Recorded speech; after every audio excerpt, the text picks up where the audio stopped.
Guys, this is topic 1, lesson 3, example 3. So we only did example 2. Now we're going to carry on to example 3. So they want us to compare and order these numbers that are here below. Now, I don't want you to think that you have to do all kind of work with the calculator. I want you to try to use your brain as much as possible. What we're going to do with all these is we're going to try to change them into decimals. So when you're comparing numbers in 8th grade, it is the best thing to do is to change everything into a decimal. Here's what is nice about this. You notice that 9.8 is a decimal. It's already done for you. 9.5 repeating is done for you. Now, what's important in this one is that the 5 is repeating, so you know this is going to say 5, 5, 5, 5, 5, 5, 5. Here's why that's important. Because this is 9.5, and most people are okay with 1/2 is equal to 0.5. So this is actually 9.5. So 3 of these are fairly simple. 9.5, 9.8, 9.5 repeating means that so far 9.5 is the lowest one, 9.5 repeating, which will be 9.55555. That is the next one, and so far the 9.8 is the largest one. So here's the ones you may mess up or you may have struggles with. Here we have pi squared. Well, pi is irrational, so how can we square it? Well, we can do that. If you go to your tools and grab your calculator, on your calculator, you can see that we have a pi button. Now, you may use pi and you may square it, which means pi times pi. Okay, pi times pi will give you 9.869 and so on and so forth. That's going to be irrational, though, because pi is an irrational number. We really don't know what pi is. So one of the other things that you can do, I can show you, is, well, there's 2 more things with pi, and I just want you to recognize this. We could also put pi, and in order to square a number on the calculator quickly, and I'm only doing this to make you faster, pi squared, you can use this x squared button. So if you click on x squared and you hit equals, notice you're going to get the exact same thing. The only difference is there's less buttons to push. So it's just a faster thing. You may also we use the number 3.14 for pi a lot whenever we do formulas. We'll be using those formulas more in the later part of the school year. So when you see pi on the calculator, you really don't want to use pi if you want to get an accurate answer. You want to use the numbers 3.14. So if you did 3.14 times 3.14, then you will get 9.8596, which is also considered to still be irrational because it's pi, but it is closer to a number that we can use. So any of those ways are okay. But here's what we do know. It's 9.86 if we round it. Okay, so when we go back and we take a look at this we know is 9.86. So far, this is the largest number. And then we have the square root of 94. Well, remember that you can go to your Google Classroom, go to the resources, and you will see your square roots. So the square root of 94 is in between these two down here. It's in between 9 and 10. Is 94 closer to 81, or is it closer to 100? 94 is obviously closer to 100. It is only 6 away from 100. It is 13 away from 81.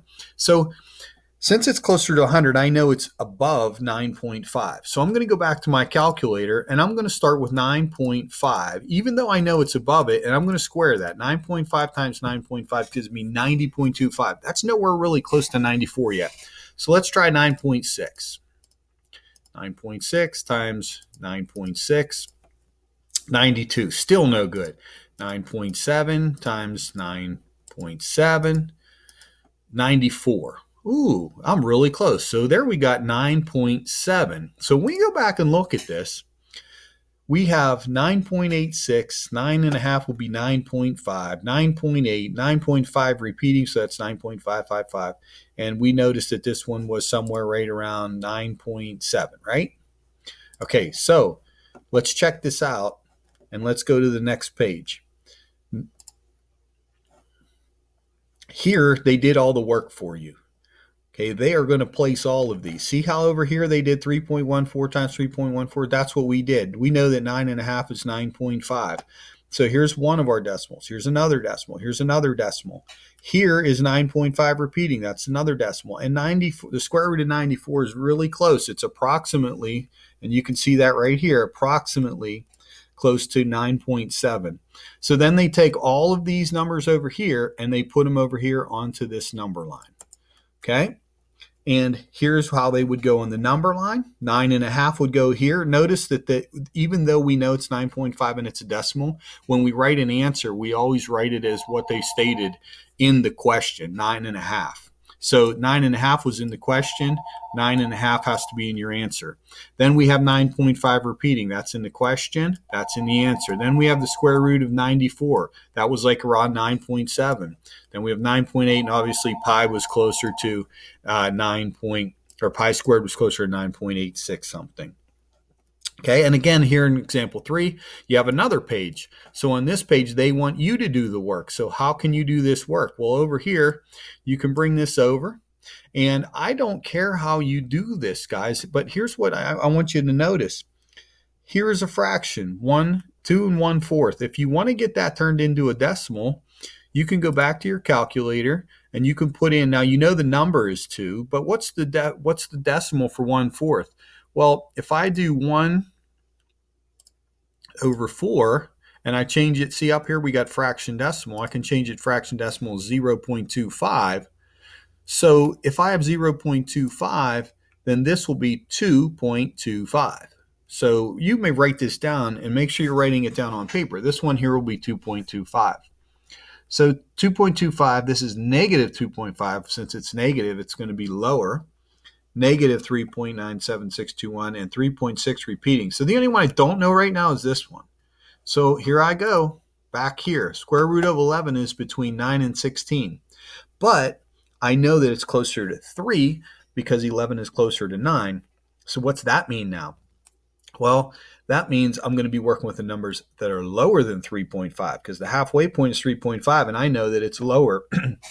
So I'm going to start off my calculator with 3.4 times 3.4 and I want to see if I can get close to 11. Okay, 3.4 times 3.4 is 11.56. That's kind of close, but let's try 3.3 just to be sure. 3.3 times 3.3 gives us 10.89. That's very close too. So it's between 3.3 and 3.4. So when I go back to put my answer in, you can write these numbers in order. You can write them down on your notebook. You can use this pen in order to put them into place. So you can even take your pen and write 1. This will be the lowest. So that could be 1. This could be 2.